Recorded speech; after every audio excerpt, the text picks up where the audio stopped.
কিছু মানুষ আছে যারা মানুষের সমালোচনা করতে অনেক বেশি পছন্দ করে এবং মানুষের যেই দুর্বলতা সাইডটা আছে সেটাকে সবচেয়ে বেশি নক করতে পছন্দ করে এবং মানুষের যে সমালোচনার যে দিকটা আছে সেই দিকটা নিয়ে একসময় নিজেকে ডেভেলপ করার চেষ্টা করে। এটাই হলো কিছু মানুষের কাজ। হ্যালো এভরিওয়ান, আসসালামু আলাইকুম। This is Moishira Babuni. কেমন আছেন সবাই? আশা করি সবাই অনেক ভালো আছেন। যারা আমার চ্যানেলে আজকে নতুন আসছেন তারা অবশ্যই আমার চ্যানেলটা সাবস্ক্রাইব করতে ভুলবেন না। পাশে থাকা ছোট্ট বেল বাটনটাকে একটা ক্লিক করে দিবেন। ইনশাল্লাহ আমার নেক্সট ভিডিওগুলি সবার আগে আপনাদের মাঝে পৌঁছে যাবে। আর যারা আমার ফেসবুক পেজে লাইক এবং ফলোয়ার্স দিয়ে আছেন তারা বরাবর মতন এবারও আমার ফেসবুক পেজটাকে লাইক, ফলো এবং শেয়ার দিতে একটু ভুলবেন না। আজকের ভিডিওর থাম্বনেল বা ভিডিওর টাইটেল যেটাই দেখুন না কেন সব কিছু দেখে বুঝতে পেরেছেন যে কি টপিক নিয়ে কথা বলতে এসেছি। আসলে ওরা আমার অনেক বেশি প্রিয় একজন ইউটিউবার, আর আমার প্রিয়জন মানুষকে নিয়ে যখন উল্টাপাল্টা কথা কেউ বলে, যেটা হয় নাই সেটা নিয়েও যদি বলে, তখন অনেক বেশি গায়ে লাগে। এখন বলতেই পারেন যে কিছুদিন আগে তো ওনাদেরই পরিবারের লোক বাংলাদেশে এসেছে, তুমি যাও নাই কেন? আমি যাই নাই, বিভিন্ন কারণে যাই নাই। আর কিছু কিছু মানুষকে দূর থেকেই ভালো লাগে, এত বেশি কাছে আমার যেতে ইচ্ছা করে না, এটাও একটা কারণ। বা কাছে গেলে আমি কিভাবে ওদেরকে ফেস করব সেটাও একটা কারণ আছে। আর যখন ওরা বাংলাদেশে এসেছিলো তখন এত বেশি গরম ছিল যে আমি নিজেও অসুস্থ ছিলাম, যে নিজের শরীরটা নিয়ে এত দূরে যাওয়াটা, বা আমার বাসা যেহেতু এক সাইডে, ওনারা আরেক প্রান্তে আছে, আর ঢাকা শহর মানেই জ্যামে ভরা একটা দেশ, বা যে দেশে যেরকম ট্রাফিক জ্যামে চলাচল করে ওরকম তো থাকারই কথা।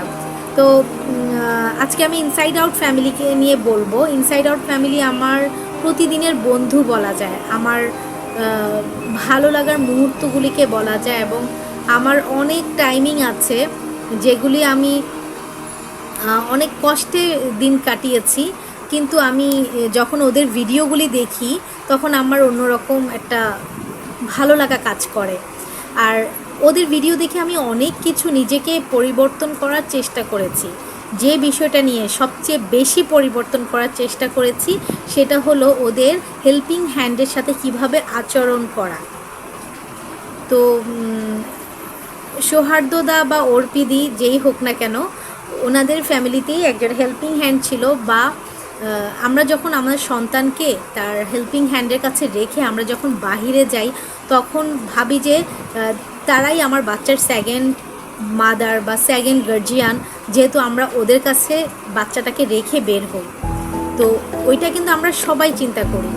তো আমি বুঝলাম না যে কল্যাণীদির মেয়ে এ ধরনের কেন টপিকস নিয়ে আগাচ্ছে, এবং সে যেভাবে আসছে, ওর এতদিনের যেই চ্যানেলটা 200-250 মতন ছাড়া বা 140 এরকম ভিউয়ার্স ছিল, গতকালকের ভিডিওটা প্রায় 54K ভিউয়ার্স হয়েছে একমাত্র ইনসাইড আউট ফ্যামিলিকে নিয়ে বলার জন্য।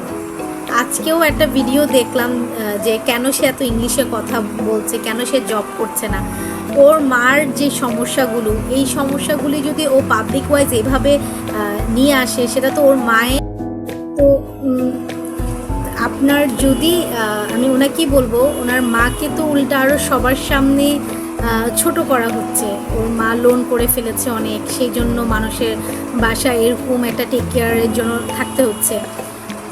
এখন সবাই আপনার ইংলিশের কথা বলবে। আজকের ভিডিওতে যেটা দেখলাম যে আপনি ইংলিশ মিডিয়াম স্কুলে পড়াশোনা করছেন বা করেছেন, ইংলিশে অনার্স করেছেন, আপনি ল নিয়ে পড়ছেন, আপনি যে পরিমাণ পড়াশোনা করছেন বা যেখানে আছেন না কেন, আপনি কিন্তু অনায়াসে আপনার মায়ের লোনগুলি পরিশোধ করার ক্ষমতা সম্ভবত রাখছেন। তো কেন আপনার মা আরেক বাসায় এই ধরনের কাজে আসবে? নিশ্চয়ই অনেক বড় কারণ ছিল। আর ইনসাইড আউট ফ্যামিলিতে কিন্তু যেটা আমি দেখেছি যে সব সময় ওদের কিন্তু অনেক আগের কিছু ছুটা যারা হেল্পিং হ্যান্ড আছে, সবিদাদি, আমরা এত ভিডিও দেখেছি তাদের, যে ভিডিও দেখতে ওদের বাড়িতে পূজা করার জন্য অর্পিদি যায়। সো আমি চাইলে যে কোনো জায়গা থেকেই বড় কোনো ইয়াতে যেয়ে আমি পূজা করতে পারবো। আমি কেন একটা আমার হেল্পিং হ্যান্ডের বাসায় যেয়ে আমি পূজা করতে যাব, যে কোনো ওদের রিচুয়ালের পূজা। সো এটা করতেও পর্যন্ত ওইখানে যায়। সবিতাদিকে আমি দেখতাম যে রিহুর জন্য ড্রেস আনছে, সেই ড্রেস কিন্তু পরাচ্ছে। তো ওদের মধ্যে যদি কোনো সমস্যাই থাকতো তাহলে সেই পূর্ণিমাদি, মিঠুদি ওনার বাবার আমলে, এবং আমি কিছু ছবি দিব। আমাদের যেটা হয় সিস্টেম ওয়াইজ, আমরা যেভাবে আছি, আমরা কোনো হেল্পিং হ্যান্ডকে কিন্তু আমাদের সাথে একই চেয়ারে বসিয়ে বা একই টেবিলে বসিয়ে খাবার খাওয়াই না। কল্যাণীদিকে কিন্তু ম্যাক্সিমাম টাইমে আমরা যতটুকু দেখেছি একসাথে বসেই কিন্তু খাচ্ছে বা সেম টেবিল চেয়ারেই খাচ্ছে। আমার খেয়াল আছে রিহু যখন রিহুর জন্ম হয় তার কিছুদিন আগে ওনাদের একজন হেল্পিং হ্যান্ডকে এনেছে, ওনার নামটা খেয়াল নাই, বয়স্ক করে একজন হেল্পিং হ্যান্ড এনেছে। তো সেই হেল্পিং হ্যান্ডের পায়ে ছুঁয়ে সালাম করে কিন্তু অর্পিদি ডেলিভারি টাইমে কিন্তু তাকেও প্রণাম করেছে, মানে ওদের ভাষায় যেটাকে বলে আর কি।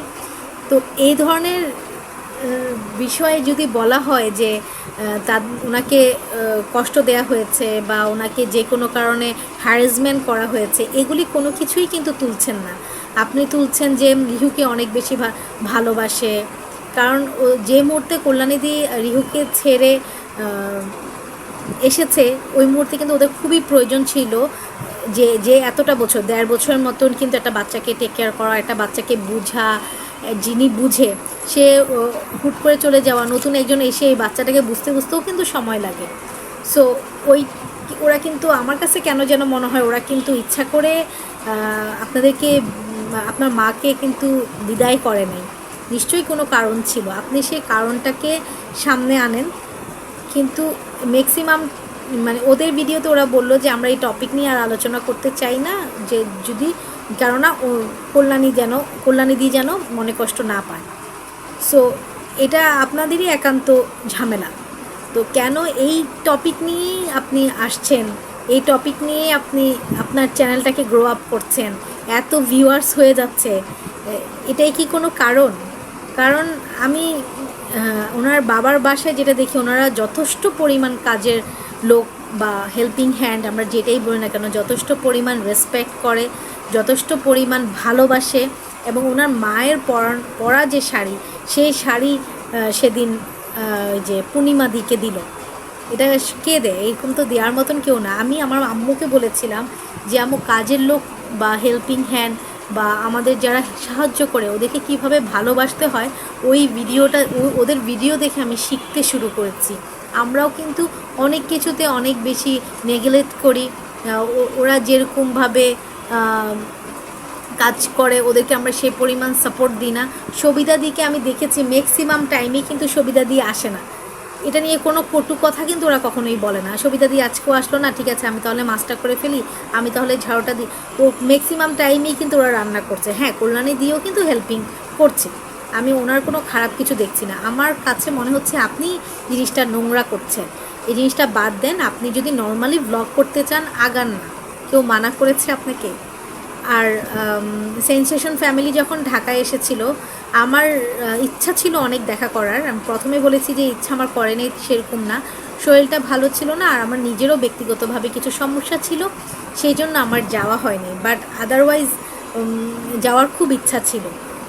আর আমার কিন্তু পরিচিত অনেকেই কিন্তু খুব ভালো ভালো পর্যায়ের ইউটিউবার, আমি চাইলে ওদের হেল্প নিয়ে কিন্তু অনেক দূর এগিয়ে যেতে পারতাম। বাট আমি চাচ্ছি আমার যতটুকু যোগ্যতা অতটুকু নিয়ে আমি আগাই। তো সেম কথা আমি আপনাকেও বলছি, আপনি আপনার মতন করে আগান না। হ্যাঁ, ওদেরকে নিয়ে বলতে পারেন যে মা চলে আসলো, অনেক ইচ্ছা ছিল থাকার, বা আরও কত রকমের কথা হতে পারে। আপনি যেভাবে যে টপিক, আপনি কিন্তু এখনও ক্লিয়ার করছেন না, এক্স্যাক্টলি কী হয়েছে। আর সবচেয়ে বড় কথা হলো আমার ব্যক্তিগতভাবে ইচ্ছাও না এই বিষয়ে শোনার। আপনি যখন রিজনটা বললেন তখন আমার কাছে অনেক বেশি হাস্যকর লাগলো যে কোনো রিজন নাই। আপনার মা অ্যাক্সিডেন্ট করেছে, আপনার মা এটা হয়েছে, আপনার মা সেটা হয়েছে। আপনার মা যদি 1 সপ্তাহ ছুটি নিয়েও থাকতো, আই হোপ ওরা ওইটা নিয়ে কখনো কিছু বলতো না। ওরা খুবই অ্যাক্টিভ মানুষ, একটা বাচ্চা ক্যারি করা ওদের দ্বারা পসিবল, ঠিক আছে? আর নিজের সন্তানের উপর তো কোনো কিছু না। তো এভাবে একজন মানুষকে এভাবে নিন্দা করা, তার বিষয় নিয়ে কথা বলার, এগুলির কোনো আমি কোনো কিছুই খুঁজে পাই নাই এই পুরা টপিক নিয়ে যেভাবে আপনি আগাচ্ছেন। যে আমার মা কেন ছিল, রিহুর সাথে কল্যাণীদির ছবি অ্যাডজাস্ট করে যে ছবিগুলি দিয়ে আপনারা ভিডিও শুরু করলেন, ঠিক না। আপনি আপনার মতন আগান না। কল্যাণীদিকে তো আমরা সবাই চিনি, ওনাকে একটা চ্যানেল খুলে দেন, অনেক গ্রো আপ করবে, যেহেতু উনি পাবলিক ফেস। যে মানুষদের আমি মানে অর্পিদির মানে সৌহার্দ ইনসাইড আউট ফ্যামিলির ভিডিওতে শুনেছি যে আপনারাই বলেছেন যে যাদেরকে আমরা অনেক বেশি পছন্দ করি, মা তুমি তাদেরকে সবসময় দেখছো, এই সবসময় দেখছো। এই ধরনের মানুষদের বাসায় আপনার মা ছিল, রিহিউর এত কাছে ছিল, কুলফির এত, হ্যাঁ কুলফির প্রতি ওদের অনেক বেশি অ্যাটাচ ছিল। আমি যখন ভিডিও দেখেছি তখন প্রথম দিকে কিন্তু কল্যাণী কুলফিকে সেভাবে নিতে পারেনি, কারণ ওনার ফোবিয়া থাকতেই পারে। আমারও কিন্তু মানে অ্যানিমেলসের প্রতি অনেক ফোবিয়া। প্লাস যে সেন্সেশন ফ্যামিলি যে অরিন্দম দা, ওনারও কিন্তু কুলফির প্রতি অনেক বেশি ফোবিয়া থাকতেই পারে, স্বাভাবিক। এটা নিয়ে তো এমন কোনো কিছু না, এটা নিয়ে ওনারাও কিছু বলছে না। বাট এক জায়গায় থাকতে থাকতে মানুষ জিনিসটা ইজিলি করে ফেলে, তো উনিও এভাবে অ্যাটাচ করে ফেলেছে। তো আপনি সব কিছু কেমন যেন আমার কাছে মানে ধোঁয়াশা ধোঁয়াশা লাগছে।